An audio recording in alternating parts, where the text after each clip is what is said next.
Fala galera, tudo bem?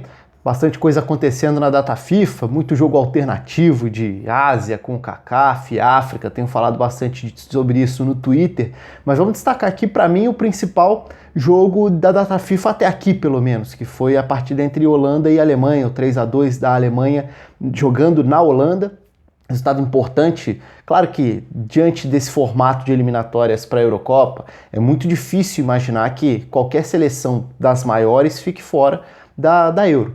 Primeiro porque duas passam por grupo e depois porque ainda tem repescagem contando com as seleções que se destacaram na Nations League e tudo mais. Mas foi um jogo bastante importante por vários aspectos, né? Primeiro porque são duas seleções que estavam até no último vídeo, o vídeo dos pontos para prestar atenção nessa semana de data FIFA, por motivos diferentes. A Holanda tentando a reafirmação depois de uma boa Nations League, mas vindo de um ciclo em que ficou fora de Euro e Copa.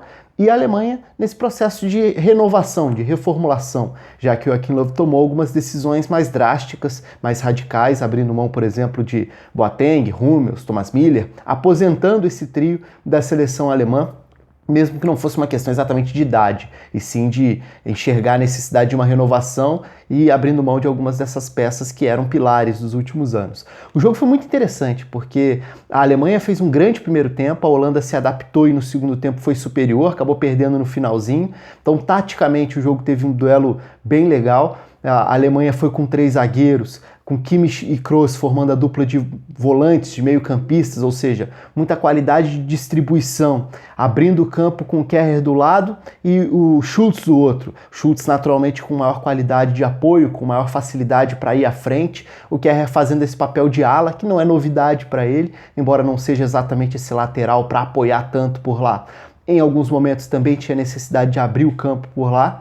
E o Goretzka por dentro se alternava com Gnabry e Sané, ou seja, um time sem ter exatamente um 9, e a Alemanha nem tem muito isso dentro do seu elenco. O Timo Werner é o único 9 do elenco, o Royce seria um segundo atacante, mas também teve problemas musculares, não foi escalado. Mas esse trio funcionou muito bem e acabou com o primeiro tempo, justamente por como ele se movimentou e quebrou os encaixes da Holanda. A Holanda tinha muito bem definido, né? Os dois meio-campistas saíam para pressionar os dois volantes de distribuição, Wijnaldum e De Roon faziam esse papel, os dois que subiam para marcar Kimmich e Kroos. E com isso o Frenkie de Jong dessa vez jogou atrás, como um volante único. Lembrando que na partida anterior da Holanda, a gente tinha visto um posicionamento um pouco diferente, De Roon e Frenkie de Jong lado a lado, com o Wijnaldum um pouco à frente. Então era um 4-2-3-1, dessa vez teve o Frenkie de Jong um pouco mais recuado. Só que esse encaixe que seria com o Goretzka acabou não funcionando, porque o Goretzka se movimentava e não necessariamente era o meia central. Sané e Gnabry o tempo inteiro retornavam para receber a bola. E nisso a Holanda acabava sofrendo com esse buraco nesse espaço e os atacantes móveis da Alemanha recebiam e aceleravam.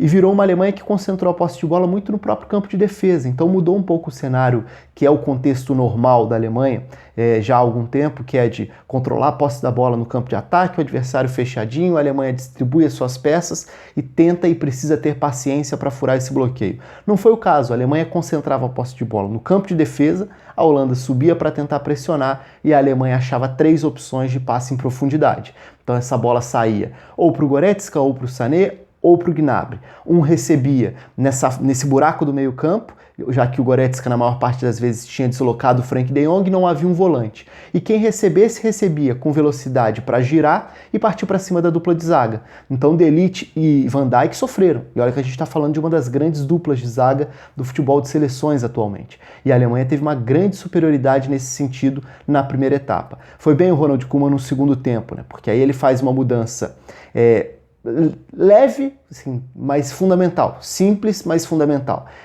E aí dá para até falar dessa mudança antes mesmo da substituição, porque a substituição acontece também no intervalo, com a entrada do Bergwijn na vaga do Babel, mas aí já era para ter uma dupla de ataque, basicamente, porque o Quincy Promes tinha deixado de ser o ponta pela esquerda e passado a ser o ala pela esquerda.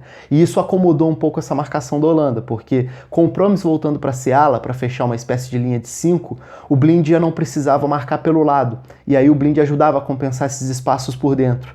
Então o Frenkie de Jong já não estava sozinho mais na marcação dos meio-campistas ou do trio de ataque.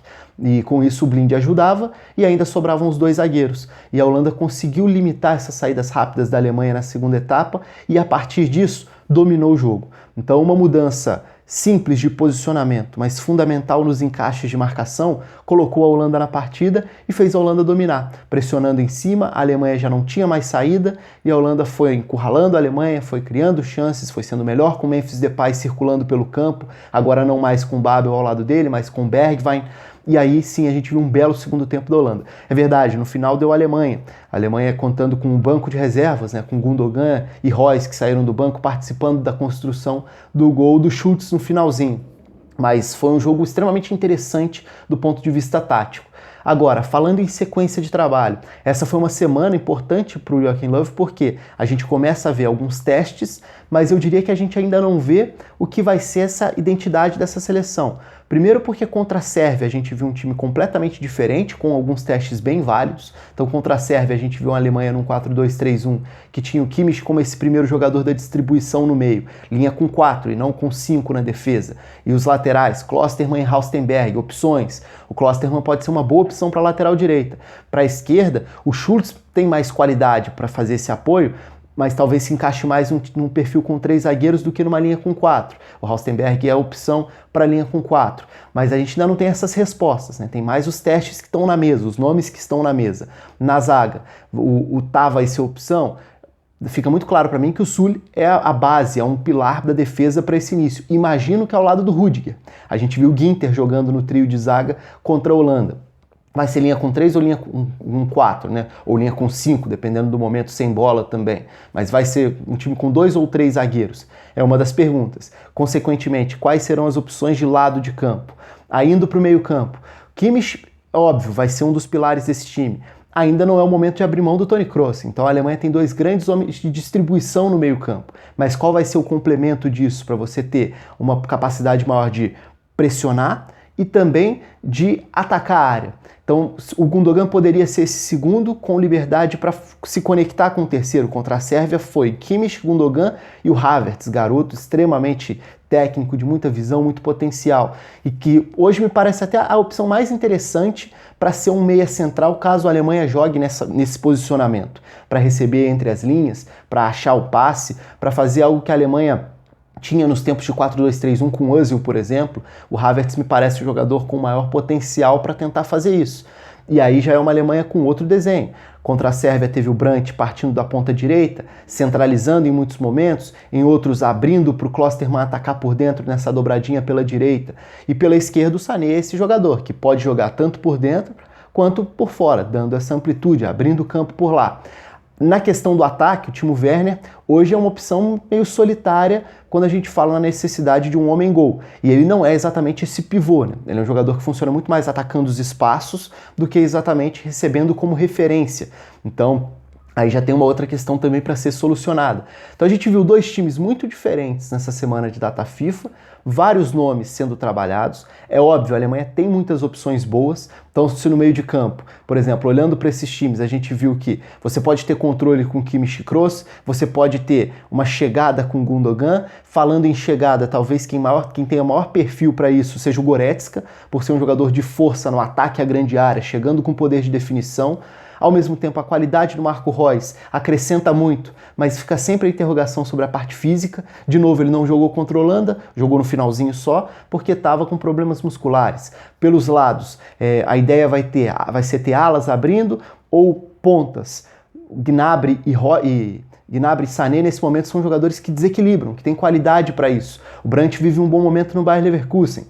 Então vai abrir mão do Havertz por dentro ou vai querer ter esse meia central? São muitas as perguntas ainda no ar para a seleção da Alemanha. Acho natural porque a gente está falando de um início de processo de reformulação, mas foi uma semana em que a gente viu 2 times diferentes em contextos diferentes. O que a Alemanha pode fazer bem contra a Holanda, que é ser um time mais vertical, a gente tem visto cada vez menos. Era uma estratégia da Alemanha 2010, 2006, uma Alemanha que conseguia ser mais vertical. Recuperava e contra-atacava. Hoje a gente não consegue enxergar isso em muitos cenários de jogos. O normal é a Alemanha ter que construir, muitas vezes ter a posse de bola, alugar o campo de ataque e até sofrer em determinados momentos com a transição defensiva. Perdeu, está vulnerável. E ao mesmo tempo essa posse de bola nem sempre gera oportunidades de gol. Então eu tô curioso para ver quais serão os próximos passos. Vai ser uma Alemanha que vai tentar ser um pouco mais vertical? A partir de que peças, de que formações? Isso tudo a gente vai ter que esperar as próximas datas FIFA para observar, porque tá muito nítido que o Joachim Löw tá com muitos nomes, bons nomes inclusive, mas muitas perguntas para responder ainda, e o jogo controlando eu nem acho que sirva tanto de parâmetro pelo contexto, pelo que foi a partida taticamente falando. Não é o desafio que a maior parte dos adversários que a Alemanha vai enfrentar, não é esse o desafio que ela vai ter. Então é curioso ver isso também. Por hoje é só, conto com os comentários de vocês, a inscrição no canal também. Um abraço a todos, até a próxima.